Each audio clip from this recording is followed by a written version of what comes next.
I'm here to talk to you tonight about one of my favorite topics, and it's my favorite because I think it is so important, and that is how we can function well within an increasingly polarized society. Something that is impacting all of us in unique ways, in our families, in our workplaces, and certainly at the ballot box. So what is polarization? In general, when we think about polarization, we're talking about a movement towards extremes. Generally, as a political scientist, I'm talking about political opinions, but as a political scientist, I think everything's political. So we see a movement to these extremes and an erosion or a decrease in a more moderate center, right, where we typically look for common ground. This is the political context we're in. This is what the research tells us is happening here in Canada, as well as many other societies around the world, many other democracies.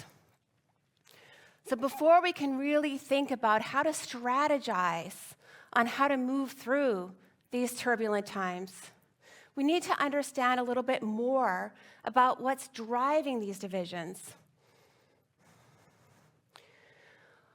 Well, so often in politics, including within the political science community, we tend to think about these differences, these divisions, as rooted in policy differences. There is an issue, maybe child poverty. We have different ideas about how to respond to the issue. Maybe some of us think the government should intervene. Maybe we should have school programs that support nutrition, support free access to recreational activities. Maybe some of us want to see the parents step up.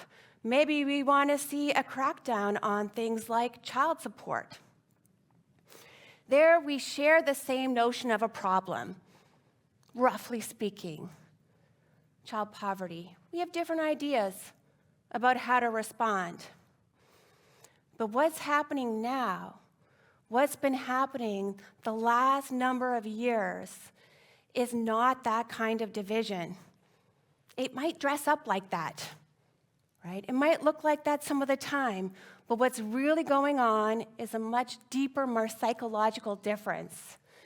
And that is profound differences in our emotional sense of the world. Our emotional sense of the world is what we mean by affect.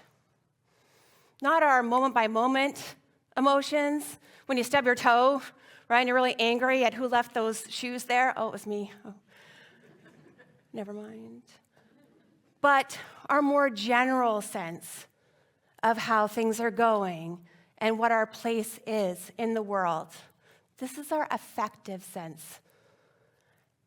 And more, when we look at the way polarization is operating in our society, it is this emotional understanding that is driving it. Consider these two statements. The world is a safe place for me and my family to enjoy. The world is a dangerous place for me and my family. Roughly, that gives you the spectrum of affective polarization. Another way of looking at that is level of fear, right? Safety and fear. Fear is perhaps our most primal emotion, and it is fear that is driving these divisions. Little proud dog mom moment. Take away from some of the heaviness of what I've just told you. Fear can come in very cuddly forms, right? When I want to understand fear, I think of my rescue dog, Benny, for real, because he was a nightmare When I adopted him, he seemed all cute and fine at the rescue, and then he attacked everything and everyone. Wheelchairs, children on scooters, crying, yelling, scorning, shaming. It was a lot. I'm still recovering from that. But I'll tell you one thing, it did make me think a lot about fear. And the first time I was invited to give a talk about polarization, I thought about Benny. How can we talk about fear without turning people into the bad guys? Right? For me, the way I can make it easier to connect with is through my rescue dog. You might have someone else in mind.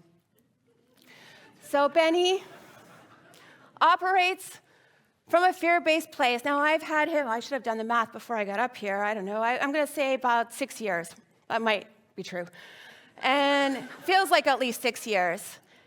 And, you know, his fear levels have come down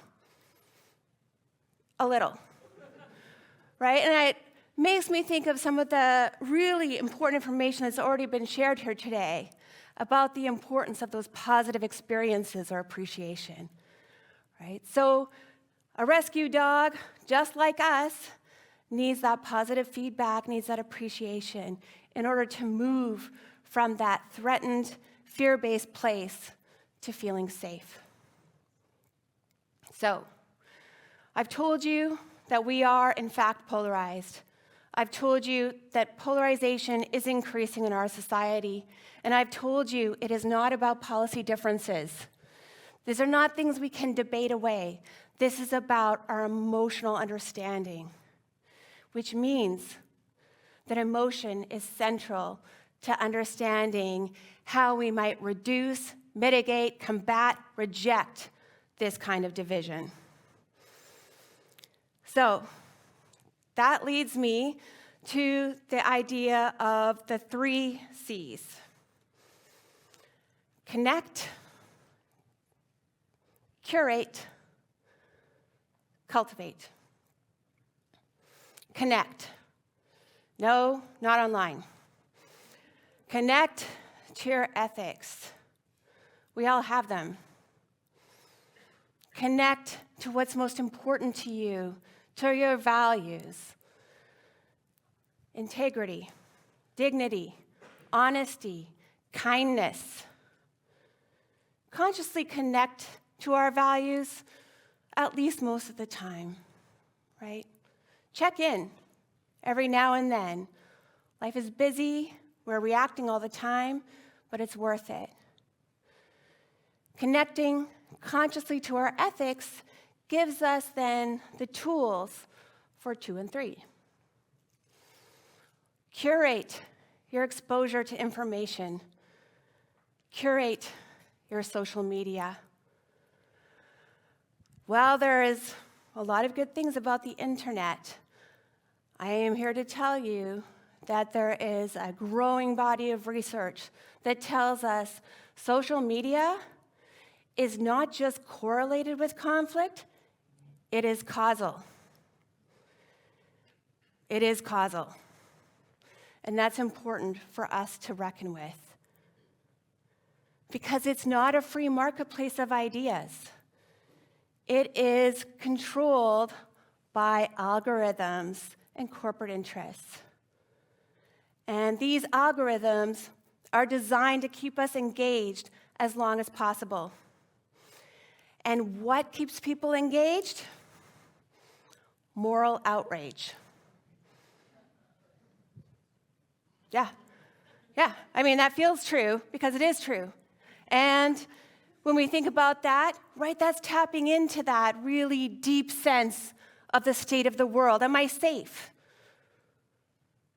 Is the world a dangerous place for me and my family, for my loved ones, for my rescue dog? Right? Social media is designed to tell you it is a dangerous place. And you will be rewarded the more moral outrage you post.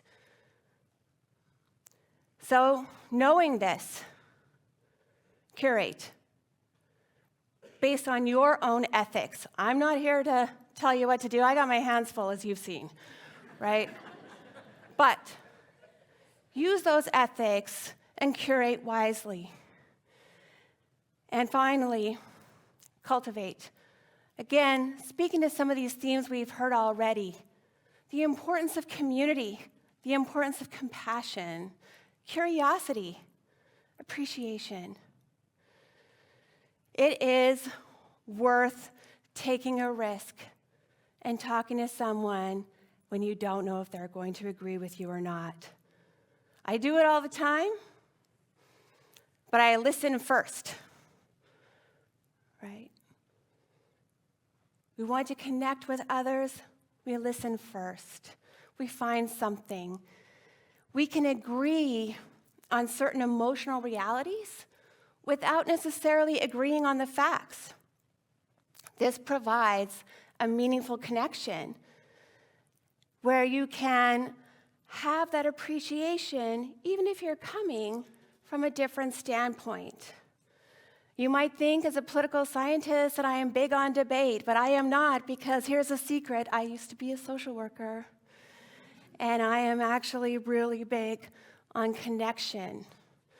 That is what I am big on.